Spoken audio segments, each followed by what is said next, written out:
रामकृष्ण हरी, स्वागत आहे प्रतीक्षाच रेसिपीमध्ये। आज आपण करत आहोत मस्त अशी कोकोनट आईस्क्रीम, म्हणजे ओल्या नारळाची आईस्क्रीम। आता ही आईस्क्रीम बनवताना ना मी मागे तरी चिक्कूची आईस्क्रीम बनवताना कॉर्नफ्लॉवरचा वापर केला होता, मिल्क पावडर थोडीशी वापरलीच होती। आज तर ते देखील मी वापरलेलं नाही। अगदी घरात जे साहित्य असते ना आपल्याकडे, ओला नारळ, तांदूळ याच्यापासून मी मस्त अशी आईस्क्रीम बनवलेली आहे। आता हे बनवताना ना मी कुठल्याही कोकोनट इसेन्स वगैरे बघा, बाहेर बनवायची म्हटले ना, कोकोनट आईस्क्रीम बनवायची म्हटलं तर कोकोनट इसेन्स हे वापरलं जातं, परंतु मी इथे कशाचाही वापर केलेला नाही। अजून तुम्हाला पुढे दाखवतच आहे की मी कशी केलेली आहे। आता मी काय केलेलं आहे, प्रथम कोवळा नारळ होता तो फोडून घेतला आणि त्याची साल देखील काढून घेतली। तसेच ना एक अर्धा कप तांदूळ मी भिजत घालून घेतलेला आहे। तुम्ही इथे कुठल्याही तांदळाचा वापर करू शकता। अर्धा कप तांदूळ 1 तासासाठी मी भिजत ठेवलेला होता। इथं तुम्हाला दिसतंय थोडासा भिजला की तो थोडासा बघा हातावर चोळला की तो तुटला जातो, त्याचे तुकडे होतात, म्हणजे एवढा तो भिजला पाहिजे। आणि हा आहे आपला मखाना। एवढं साहित्य वापरून मस्त अशी आपण आईस्क्रीम बनवतो। ही आपण पूर्णपणे नारळाची ना साल काढून घेतलेली आहे। आता नारळ वापरताना शक्यतो ना कोवळा नारळ जेवढा असेल तेवढी आईस्क्रीम छान होते। माझ्याकडे शक्य असेल तेवढा मी कोवळा नारळ वापरलेला आहे। अगदी कोवळा नव्हता, परंतु थोडासा कोवळा किंवा जास्त निब्बर हे असा नव्हता।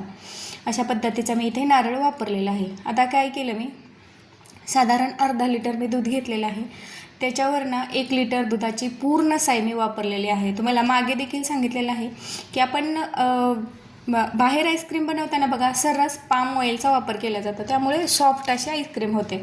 परंतु आपण इथे पाम ऑइल किंवा कुठल्याही गोष्टीचा वापर करणार नाही, त्याच्यामुळे इथे मी साईचा वापर केलेला आहे। आता काय केलं, मिक्सरचं भांडं घेतलं, त्यामध्ये 2 विलायची टाकली आणि जे तांदूळ भिजत घातले होते आपण ते देखील व्यवस्थित असे बारीक करून घेतले। आता विलायची अगदी 2 किंवा 1च टाकून घ्यायची, कारण आपण कोकोनट आईस्क्रीम बनवतो, त्याच्यामुळे ना विलायचीचा वास जेणेकरून टाळता येईल अशा पद्धतीने आपण ती बनवणार आहे। आता आपण दूध उकळतंय तोपर्यंत ही दुसरी तयारी करून घेतोय। तांदूळ आपला बारीक करून झाला, तसेच आता हे ओलं खोबरं आहे ना ते देखील कट करून घ्यायचं आहे। आता हे कट का करायचं, तर मिक्सरमध्ये आपण हे अगदी बारीक करणार आहे, त्यामुळे ना आपण हे कट करून घ्यायचं आहे। तुमच्या मिक्सरमध्ये जेवढं म्हणजे तुम्हाला बघा बऱ्याच मिक्सरमध्ये ना अगदी बारीक करावं लागतं, काहीमध्ये आहे असं टाकलं तरी बारीक होतं। अशा पद्धतीने ना मी काही बारीक करून घेतलं आणि काहीचे अगदी बारीक तुकडे करून घेतले, ते आपण तसेच आईस्क्रीममध्ये टाकणार आहे, बिलकुलही बारीक करणार नाही। आता इकडे आपलं दूध उकळलेलं होतं, त्यामध्ये ना एक साधारण 2 चमचेस मी साखर वापरलेली आहे। अगदी मला हेल्दी आणि सर्वांना आवडेल अशी आईस्क्रीम बनवायची आहे, म्हणून ना मी इथे अगदी साखरेचा देखील प्रमाण फार कमी वापरलेलं आहे। आता साखर टाकली आणि नंतर जे आपण विलायची आणि तांदूळ बारीक करून घेतलं होतं ना ते देखील त्या उकळलेल्या दुधामध्ये टाकायचं। आता ते टाकल्यानंतर मात्र ना ते एक 2-2.5 मिनिट कंटिन्यू हलवत राहायचं, नाहीतर काय होतं की तांदूळ बघा त्याला लगेच दाटसरपणा येतो आणि खाली पातेल्याला चिटकलं जातं किंवा त्याच्या गुठळ्या देखील होऊ शकतात, म्हणून ना ते कंटिन्यू हलवत राहायचं आहे। आता ते हलवत असतानाच मी काय केलं, 1 वाटी मखाना घेतलेला आहे। आता मखाना मी भाजलेला वगैरे बिलकुल नाही, अगदी आहे असा मखाना वापरलेला आहे। तो देखील आता मिक्सरच्या भांड्यामध्ये टाकून ना तो व्यवस्थित असा बारीक करून घ्यायचा। इथे तुम्हाला दाखवते मी कशा पद्धतीने मखाना बारीक केलेला आहे। आता हेल्दी देखील आहे, कारण तांदूळ देखील बघा आपल्या बॉडीसाठी चांगला पौष्टिक असतो। मखाना तर बघा आपल्या बॉडीला ना खूप प्रमाणात प्रोटीन देतो मखाना, त्यामुळे मखाना देखील हेल्दी आहे। इथे बघा मखाना टाकला आणि पहिलाच आपण तांदळाची पेस्ट करून देखील टाकलेली होती। आता ते व्यवस्थित असं हलवून घ्यायचं आहे। 1-2.5 मिनिट तांदूळ टाकल्यानंतर ना ते शिजवून घेतल्यानंतर मखाना टाकलेला आहे। आता ते सर्व मखाना आणि तांदूळ व्यवस्थित असे हलवून घ्यायचे, कारण त्याच्या कुठेही गुठळ्या झाल्या नाही पाहिजे। मखाना ना थोडासा मोठा ठेवलेला आहे मी, त्याची थोडीशी चव लागावी म्हणून, परंतु इथे माझ्या कुठेही गुठळ्या झालेल्या नाहीत। आता हे बघा एक अर्धा ते 1 मिनिट व्यवस्थित असं हलवून घ्यायचं। तांदूळ आपल्याला शिजलेला असा अंदाज आला की ते गॅस बंद करून घ्यायचा आहे। आता बघा इथे तुम्हाला दिसतंय की ते दूध आणि तांदूळ त्याला किती दाटसरपणा आलेला आहे। आता ते पूर्ण प्रोसेस व्हायला ना 3 ते 4 मिनिट गेलेले आहेत. नंतर ते पातेलं मी झाकून ठेवलं आणि नंतर गॅस देखील बंद करून घेतला. आता ते थोडंसं वाफवून घ्यायचं आहे. तोपर्यंत काय करायचं की जे आपण नारळ कट करून घेतला होता ना, तो आता मिक्सरमध्ये टाकून तो व्यवस्थित असा बारीक करून घ्यायचा आहे. नारळ बारीक करताना हलगर्जीपणा करायचा नाही. शक्य होईल तेवढा नारळ बारीक करून घ्यायचा आहे. त्यामुळे काय होतं, आईस्क्रीमला मस्त असं टेक्स्चर येतं आणि खायला देखील छान लागतं.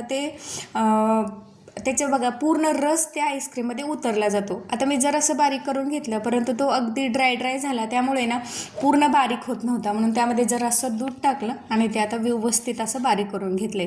मला जसा नारळ हवा होता, नारळाची पेस्ट हवी होती ना, तशा पद्धतीनेच मी बारीक करून घेतलेला आहे. अगदी बारीक त्याची पेस्ट करून घेतलेली आहे. आता गॅस बंद करून घेतला होता. ही प्रोसेस नारळ बारीक करायला 1-2-2.5 मिनिट गेलेली आहे. इकडे बघा आपलं तांदळाची जी पेस्ट केली होती ती व्यवस्थित असे शिजलेली आहे. नंतर त्यामध्येच गरम आहे तोपर्यंतच मी त्यामध्ये नारळ देखील टाकून घेतलेला आहे.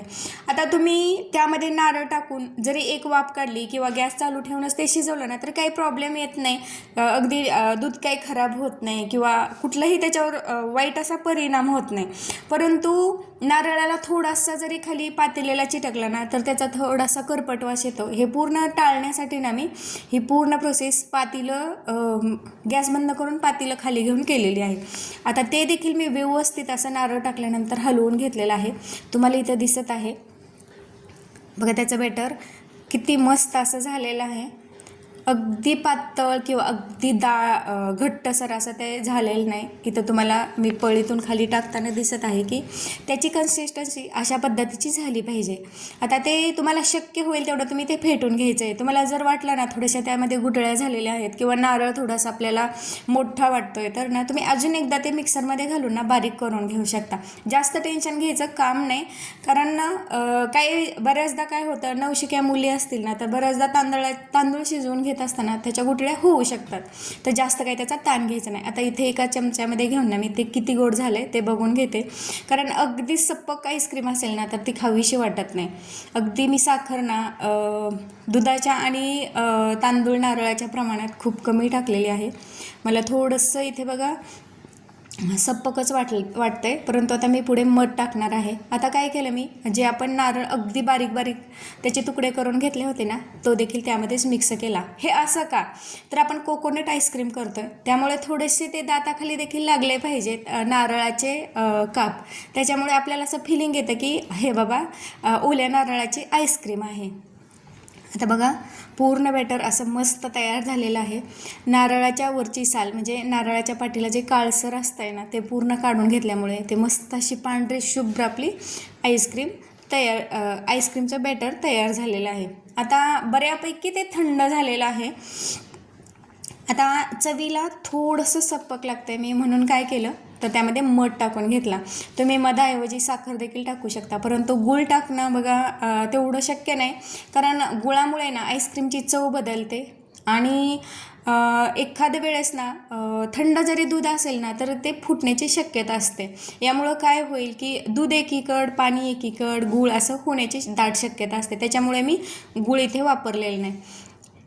आता मध टाकल्यानंतर व्यवस्थित असं हलवून घेतलं आणि नंतर मी एक प्लास्टिकचा डब्बा घेतलेला आहे. डब्बा घेताना नेहमी एअरटाईट असला पाहिजे, म्हणजे त्यामध्ये बिलकुल ही हवा नाही गेली पाहिजे. अशा पद्धतीचा डब्बा घ्यायचा. त्याचं झाकण अतिशय व्यवस्थित असं बसेल अशा पद्धतीचा आपण इथे डबा घेणार आहे. यामुळे काय होतं, आईस्क्रीममध्ये ना क्रिस्टल्स तयार होत नाहीत. म्हणजे थोडीशी जरी हवा गेली ना, तर आईस क्रिस्टल्स तयार होतात, म्हणजे बर्फाचे खडे त्यामध्ये तयार होतात. म्हणून आईस्क्रीम सेट होताना एकच काळजी घ्यायची की त्याचा जो डब्बा आपण वापरत आहे, जो आपला टीन वापरत आहे आपण, तो व्यवस्थित असा बंद झालेला असला पाहिजे. पॅक असा बसत असलेलं पाहिजे त्याचं टोपण. आता पूर्णपणे आपल्या आईस्क्रीमचं बॅटर तयार झालं होतं. साधारण मी 12 ते 13 तास हे फ्रीजरमध्ये ठेवून दिलं होतं. आणि नंतर तुम्हाला इथं दाखवते, मस्त असं आईस क्रिस्टल्स कुठेही तयार झालेले नाहीत. मस्त असं आपलं कोकोनट आईस्क्रीम तयार झालेलं आहे. दिसायला किती पांढरं शुभ्र दिसतंय. यावरती तुम्ही ड्रायफ्रूट वगैरे टाकू शकता, परंतु तुम्हाला सजेस्ट करेन की बघा कोकोनट आईस्क्रीम आपण करतोय तर बघा त्याचा फ्लेवर बिलकुलही चेंज नाही झाला पाहिजे, म्हणून मी ड्रायफ्रूट, काजू, बदाम, अक्रोड असं काहीच टाकलेलं नाही.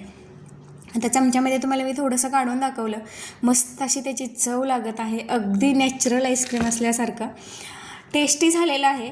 आता एकच प्रॉब्लेम होतो कोकोनट आईस्क्रीम करताना. नारळ बघा आपण फोडून जर फ्रीजमध्ये ठेवला, साधारण 4-5 तास जरी फ्रीजमध्ये ठेवला ना, तर ते खूप कडक होतो.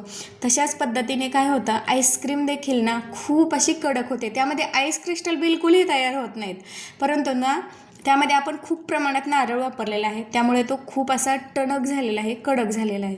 आता ते थोडंसं सॉफ्ट होण्यासाठी मी काय केलं, एका बाउलमध्ये पाणी घेतलं आणि त्यामध्ये तो आईस्क्रीमचा डब्बा ठेवून दिला. त्यामुळे थोडंसं त्याला सॉफ्टनेस आलेला आहे.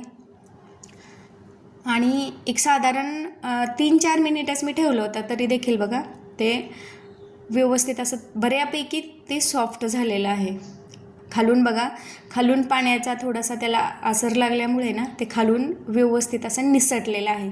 आता माझ्याकडे आईस्क्रीमचा जो स्कूप असतो ना, तो थोडासा कारे असतो, त्यामुळे ना आईस्क्रीम पटकन निघाली जाते, परंतु तो माझ्याकडे नाही आहे. मी आपला साधा चमचा असतो ना, त्यानेच आईस्क्रीम काढत आहे.